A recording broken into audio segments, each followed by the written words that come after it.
So today's topic on healthy eating does involve animal rights, because if you're not eating animals and you're vegetarian or vegan, you're helping the animals live free, which is the philosophy called the ahimsa, nonviolence, which is a huge part of yoga.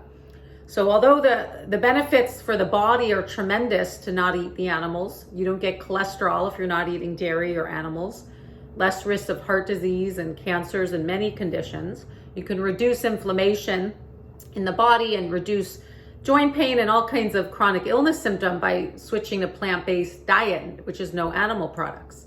So there's many benefits, but it is a good question for this interactive live talk, and I'm so glad you're all here. We've got Canada, and I'm in USA, California, Dublin.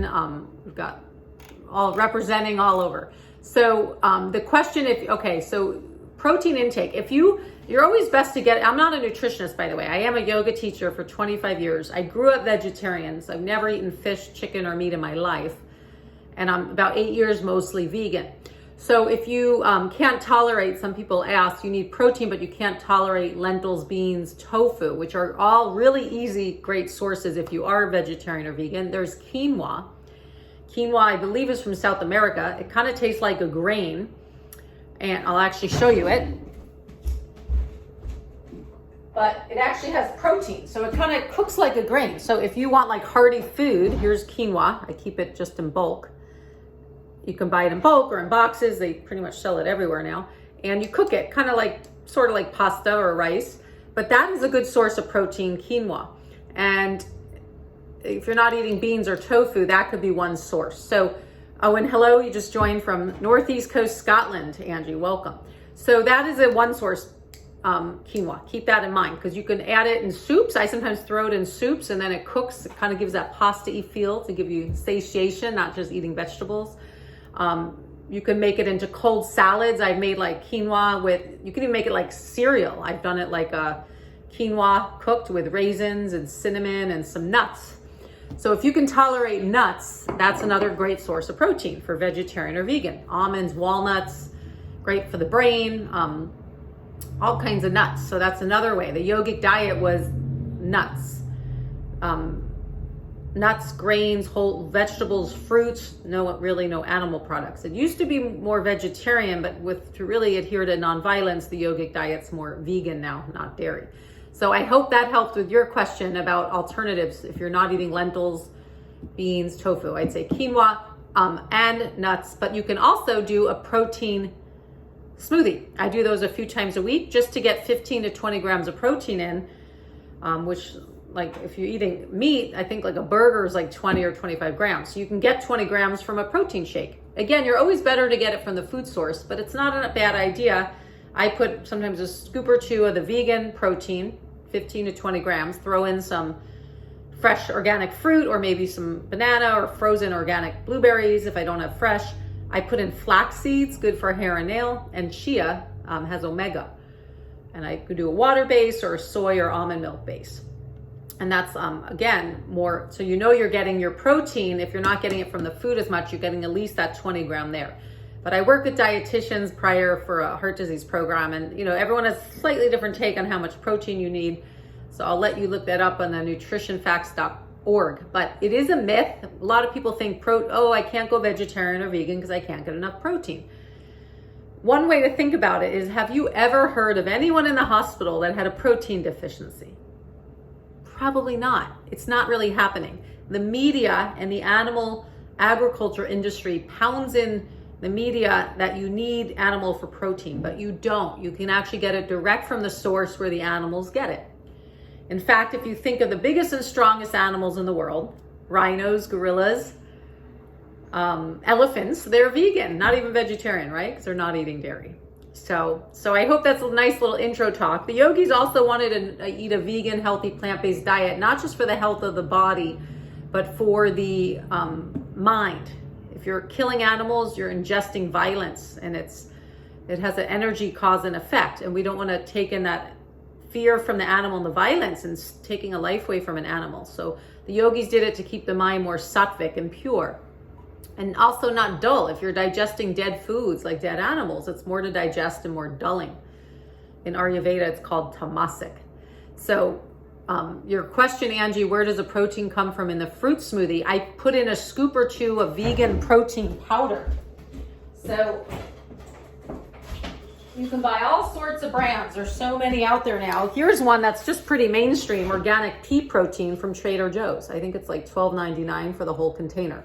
But there's so many, I switch it off. There's all kinds. This one has 2 scoops, has, let's see how much protein is in this. This one has, I think it's about 15 grams of protein. Oh no, 20 grams. So that's like almost a whole meal that people think they need a hamburger. So you don't have to kill the animals. You don't have to kill your heart. Keep your arteries clear, no cholesterol. You can buy it at health food stores. This is Trader Joe's, a mainstream supermarket in USA. You can get them online. And Patricia says in Ireland, you have lots of pearled barley, and that's delicious coal with roasted vegetables. Yeah. I actually just posted on my website, sunlightyoga.com, an article I wrote for a food and beverage magazine with 2 summer vegan salad recipes that include sprouting. So here's actually, I know you asked a question prior, you can't eat lentils, but if you can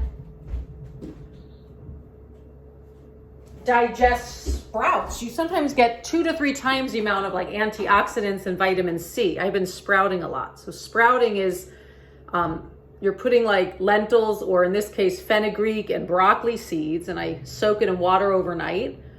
And then I rinse it twice a day. And then in 2 to 3 days, I have these delicious sprouts growing. And then you can put it on salad or soups or in a nori roll. And these have a lot of protein. You're getting more than cooked. Sometimes, again, 2 to 3 times the amount of vitamin C or antioxidants. So if you can handle sprouting, if you don't eat lentils cooked, some of you, you wouldn't want to sprout them probably for digestion, but you might try others, broccoli seeds, alfalfa. So I hope that might help you too. Spirulina, Angie, again, I'm not a nutritionist. Spirulina has a lot of great benefits. I believe iron and other things. I sometimes put that in a smoothie as well. You can buy the product. So I want to get into a few minute meditation before we end, but let me just make sure I got to all your questions. Shauna said, you've been vegetarian for many years and eat mostly vegan. However, difficult not adding dairy in your coffee. Or decide to cut coffee altogether now as you transition a whole food plant-based. Okay. When I grew up vegetarian, so we actually grew up eating milk, or drinking milk and dairy. I grew up in New York, pizza, bagels, all of it. I thought I wasn't harming animals. I was so blessed with a yogic lifestyle, I was vegetarian. But then when I learned more, I really was killing the animals, because the baby cows are sent to slaughter if they're born male, because they can't produce milk sadly, for the animal agricultural industry. So they're sent to they're taken away from the cows the day they're born. They're put in a little cage called a veal crate, and then they've turned it into a meat they call veal, which is nothing more than a baby cow that's not allowed to turn around in their cage, so the meat's soft, and they've turned it into another industry. And then when the mother cows, after forcibly being impregnated one after the other to produce milk for humans and stealing the milk, they eventually, when they can't give birth anymore, they're no longer a profit, and then they're sent to slaughter and it becomes beef. So dairy is tied to the meat industry. Same with the baby chicks. They're killing male baby chicks, sometimes grinding them up alive the day they're born. So it's very sad. So I transitioned, my hardest thing as well. I thought, how am I going to have coffee without half and half? Well, that at first was hard, but 2 weeks in, I started buying soy or coconut creamers. Now they have cashew milk creamer, hemp creamer, soy milk creamer, so many substitutes. They have macadamia nut coffee creamer. So start trying maybe the vegan substitutes and see how that feels for you. At first I thought it was, I didn't love it, the soy or coconut creamer. I try to buy ones with no sugar, and I really didn't like that in my coffee at first. Then over 2 weeks, my taste changed. And now I don't want the dairy half and half. I think of the baby cows and the murder and the killing, and it's heavier on digestion. I feel better with the vegan. Now, actually, years later of doing that, now I don't even buy the creamer. I ran out a month ago, and I started just putting my soy milk or almond milk that's unsweetened that I have for my cereal. I started putting that in the coffee. And guess what? I actually like it. It's fine. So now I don't have to worry about buying creamer. So I hope that helps with your coffee question. Sometimes what we think is going to be the biggest obstacle to shifting to whole food plant-based becomes no big deal. The taste buds do change.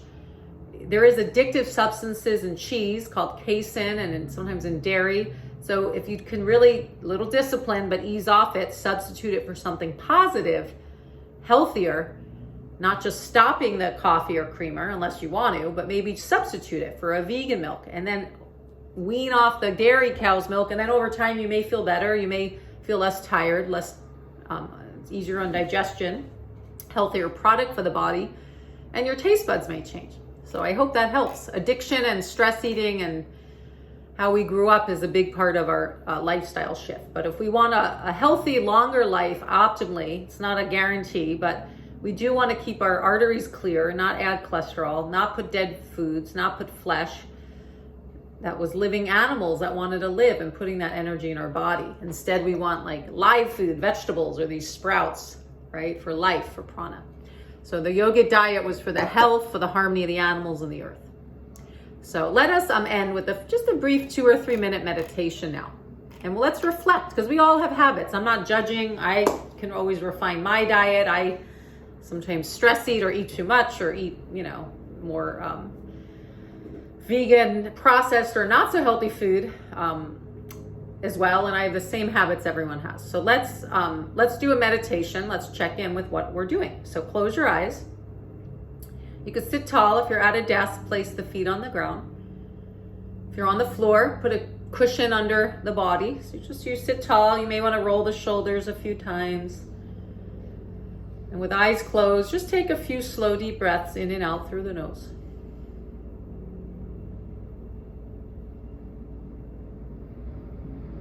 We're going to place awareness around the stomach, kind of symbol of our digestion, but actually literally feel what's going on in your stomach. Are you hungry or full? A mindful moment to check in. How's our stomach on this chat from all around the world? So some are nighttime, some morning, some daytime. So check in. As you breathe, try to relax the stomach. See how you feel now. Check in with your energy level, your overall energy. Now this can depend on what we're eating. So much, we sometimes think it's exercise or stress or meditation. That can impact the energy level, but a lot of it is from the food as well. It's all important. So check in how you're feeling, your energy level, your enthusiasm, your quality of sleep. And then kind of reflect on how you ate today or yesterday. It has impact. Even how we eat at night. If we eat a heavy meal or animal or dairy, you might be more tired and not want to meditate the next morning or not want to exercise. So everything affects healthy lifestyle. So check in. Take a few slow breaths and now place awareness around your heart. If it helps, you can put one hand over the other. And then check if you have any goals for your health to improve your eating habits, whether that be cause less suffering for animals, less maybe processed or sugars for you, any goals you have, maybe shift to a meatless Monday, just slowly ease into the compassionate eating.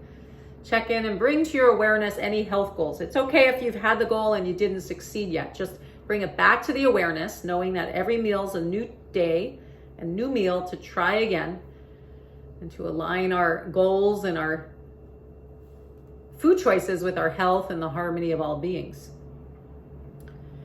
And then you can most definitely do this meditation longer, and you feel free now to close your eyes and just go into a silent meditation, observing breath or using mantra. You don't have to think about food and eating per se, but just wanted to bring that few minute mindful awareness eating meditation and to bring awareness to our eating goals if we haven't.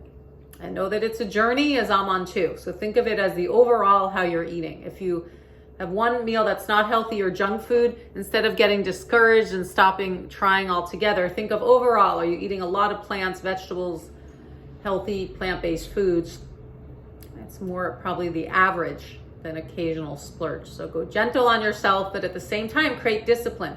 Personally, the animals do not care if we have cravings, if we have addictions, if society or our parents taught us that eating animals is okay. No animal does want to die, as we wouldn't for one meal for someone, right? So when I think of the animals, there's no excuses.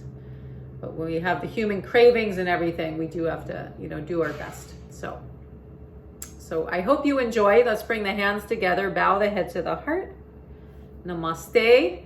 And on my website, sunlightyoga.com, I've got more articles and lectures.